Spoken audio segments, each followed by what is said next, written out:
నమస్కారం సురేష్ బాబు. ముందు రావడమే తప్పును. ఇల్లు నువ్వు పిలిస్తే లెక్క లేదని వెళ్ళిపోవాలను. వచ్చి కొలతలు వేసి సెంటున్నర అంటే సెంటు అని కొలతలు వేసి లెక్క ఇచ్చి మళ్ళా సెంటున్నర అని నాకు చెప్పినాడు. అంటే నువ్వు తెలుసుకుని కదమ్మా లెక్క ఇచ్చింది. నీకు అస్సలు నా పేరు మీద ఇల్లు నాకు తెలియకుండా అన్నీ జరుగుతున్నాయి. నువ్వు అన్ని తప్పులు చేసి నీకాడ లెక్క సోమతి లేని వచ్చి మళ్ళీ వారంతా లెక్క ఉండాయని 10 సార్లు చెప్పి మళ్ళీ వారంకి వచ్చి ఇంజనీర్ ప్లానింగ్ అంటావు, ముందు అడగకుండా అది ఉండాలంటావు, ఇది ఉండవంట. ఏమంటే మీద నమ్మకం చేసిన అంటావు.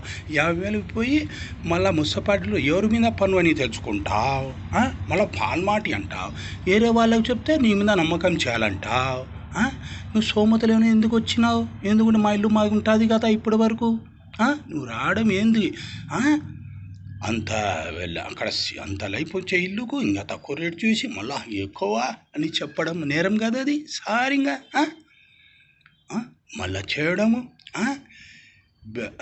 నీకు మళ్ళా నేను ఉండాయని చెప్పడమేమి లోను. ముందు ఇంజనీర్ ప్లానింగ్ ఏం అడగలే, నువ్వు అది అడగలే, ఇది అడగలే. మళ్ళీ అది ఇవ్వండి, ఎన్ని లక్షలు తీసుకుని అది కానీ చెప్పలే మాకు. బ్యాంక్ సవరం అంటే సవరం చేయించిన, ఇప్పుడు 4 లక్షలు తీసుకున్నాను సార్, ఇప్పుడు తీసుకున్నాను. ఇంత లేనివాడు ఎందుకు వచ్చి ఇబ్బంది చేయాలబ్బా? మళ్ళీ వడ్డీ ఇవ్వమంటావు. మేము కేసు వేస్తే ఎవరు తప్పులు నా కొడుకులన్నీ తెలుసుకోవాలని వేసినాం. నీకు మోసం చేయాలని కాదు, మోసం చేయాలనుకునే వాడికి నువ్వు ఉండవు. సాకులోడు ఇళ్ళ ఈ మాటలు విని వస్తావు, సాకులోడు మాట విని మీ ఇంట్లో మాటలు విని ఇది వాళ్ళ విని ఏం లేవాడు బంగారు ఫ్రెండ్స్లకు అమ్మి ఇది ఎంజాయ్ చేసిన వాళ్ళే, ఎన్ని వేస్ట్ చేసిన వాళ్ళే. మాకు ఎంతో కొంత ఇల్లు చేసుకుంటాంలే, వానికి నోరు కొట్టి సైన్ చేసుకుంటామని నువ్వు వచ్చినావు. మళ్ళీ మేము ఇట్లా వచ్చాని మళ్ళీ ఇట్ట మార్చుతాం. ఎవరైనా అట్ట వడ్డీలు అడుగుతారా? ఇచ్చిన లెక్క నేను కూడా ఎవరైనా అమ్ముకో, నేను వండుకో అంటే చెప్తారు. నాకు వడ్డీ నీకు ఎంత ఇచ్చినా ఎందుకు కావాలా పోయి నీకు సోమత లేకపోతే ఎందుకు వచ్చినావు? ఇంటి వాళ్ళ విని మళ్ళా సవరం చేసిన తర్వాత 3 నెలలు ఉంటే ఆన్లైన్ రాసుకుంటావు. 3 నెలల తర్వాత మళ్ళీ సవరం రాసుకుంటావు. ఒకటి చెప్పి ఇంకోటి మ్యాటర్ వేసుకుంటావు. ఎంత నేరం అనుకున్నావు? మామ కొడుకు ఉచ్చలు పడతానా ఇప్పుడు. వానికి పిలిచినారు పొలిటీషియన్కి. ఏమయ్యా నువ్వు ఏం చేసినావు? ముందు అంతా చూసుకొని వడ్డీకు 5 లక్షలకు వడ్డీ నేను ఇచ్చిన వానికి, మళ్ళా కమిషన్ ఇచ్చిన. అంతా చేసుకొని నా కాడ పెరిదానికి లెక్కించిన దానికి ఫాల్మాటి అని పేపర్ ఆపించుకున్నావు, సైన్ చేపించుకున్నావు.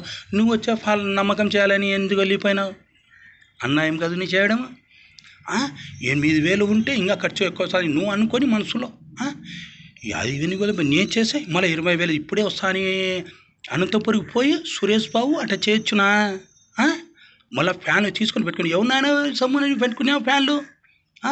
ఎవరినైనా పెట్టుకున్నావమ్మా?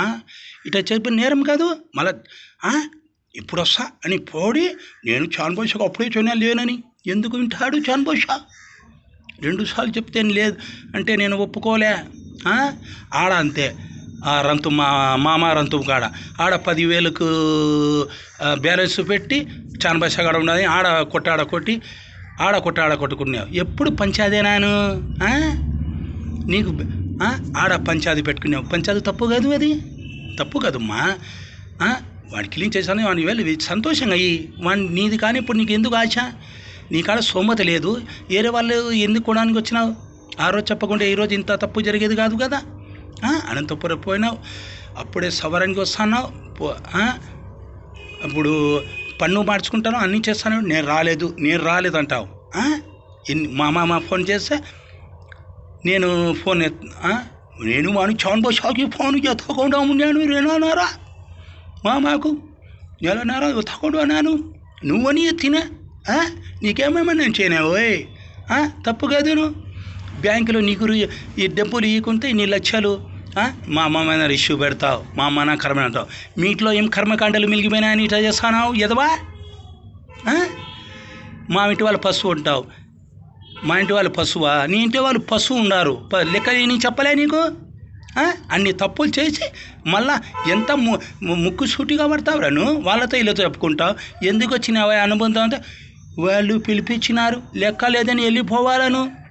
ఎందుకు వచ్చినావు? ఉండాది అని సోమత లేని వాడివి. రిష్యూ పెడతాది బ్యాంక్కి, అడుక్కునే వాళ్ళకు రిష్యూ పెడతాది ఆ బ్యాంక్కి. ఈ కాడ లెక్క ఎందుకు రావాలా? బ్యాంకులో ఎన్ని కారాలు ఉంటాయి, అన్ని కారాలు మాకు చెప్పినా మాకు తెలియదు. బ్యాంకులో ఉన్న వాళ్ళు మాకు కూరగాయలు కొనన్నారు. బ్యాంకులకు మేము ఎప్పుడైనా పోము. నీకు లాయరు చదాలా, అది చదాలా, ఇది చదాలా, నీకు ఇన్నిసార్లు తిప్పితే ఇన్ని లక్షలు ఇవ్వకుండా వాళ్ళు వ్యాల్యూషన్ పెంచుతా అంటే నువ్వు మాతో దాపెడతావు. మా మామ దాపెడతాడా ఎదవా? ఒకటి పెప్పి ఒకటి జాపిస్తాడా ఎదవకి? ఉచ్చరపడతానా ఇప్పుడు పోలీసులు పిలిపించాలగా? అది ఏంది? ఎవరు సక్సెస్ అంతా వాళ్ళు ఇబ్బంది పడతారు. నువ్వు ఏమన్నా అనుకుంటావేమో, మా నైరుతో అవసరం ఇలా వానితో వదిలిపెట్టినావు, నా అవసరమని నాతో అహంకారంగా ఫోన్ ఎత్తకుండా అప్ చేసినావు, మా మామ కానీ ఎత్తకుండా ఉండవు. నువ్వు ఏమన్నా ఇది చేస్తానామా? మంచి మాటలతో చెప్తానా? ఈయను 20,000 నా ఫ్యాన్లు చిచ్చి ఈయను. లేకుంటే నీకు మానవత్వం ఇప్పుడన్నా మిలిగి ఉంటే 20,000 మా మామ ఫోన్పే వేసినాడంట, నీకు నెంబర్ అకౌంట్ నెంబర్ చెప్పినాడంట. ఒలి మామ ఖాదర్ ఒలి నెంబర్ ఇచ్చినాడంట, దానిలో పోయి ఫ్యాన్లు వానికి చెప్పి ఇవ్వాలను. అంతేగాని దసరాకు వచ్చి పండగ చేసుకొని నీ అవసరాలకి వచ్చి పోతా అంటే నువ్వైతే ఇంటికాడ వచ్చి అని ఎగురుతావు. మనం అట్టలే సంస్కారం ఉండేవాళ్ళం. మా సంస్కారానికి సంస్కారమే పెట్టిను. ఇన్ని రోజులు ఆగి మళ్ళా ఫోన్ ఎత్తకుండా ఉన్నాను. చాన్ భాషా ఫోన్ ఎత్తకుండా నువ్వని ఎత్తినాను. ఏమన్నాం చేయనా పోయి నీకు? నువ్వు రాయడం తప్పు కాదు. కర్మకాండలు మా అమ్మ నాన్న అంటావు. నీ ఇంట్లో కర్మకాండలు మిగిలిపోయినాయి పెద్దోళ్ళకు, అందుకే నీకు పని చేస్తున్నావు. మా ఇంటి వాళ్ళు పశువు అంటావు. నువ్వు పశువు కాదు. నీకు అంత లెక్క ఇవ్వకుంటే మేము బాధ్యతలమా? నీకు అన్ని రూల్స్ అడిగితే మేము బాధ్యతమా? నువ్వు ఎందుకు రావాలా? లెక్క లేని సోమతి వాడివి. నీకు ఏమో ఎదురు వాళ్ళ ఆస్తులు కావాలా? నీకాడ లెక్క లేకుంటే పిల్లలకు పాఠాలు చెప్తానావు, లేకుంటే ఇది చెప్తానావు, అది చెప్పాలా ఇది చెప్పాలా అని. అమ్మా నీ తమ్ముడికి ఖాళీ చేస్తా, నాకు ₹1,00,000 చూడి. నేను 2 రోజుల్లో ఖాళీ చేసుకున్నా. నీకే పెద్దవాళ్ళు తెలుసు, నాకు తెలుదా? నాకు తెలుసు మా పెద్దవాళ్ళు. నీకే నా అంత వాళ్ళు తెలుసు. పెద్దవాళ్ళు అందరికీ తెలుస్తుంది.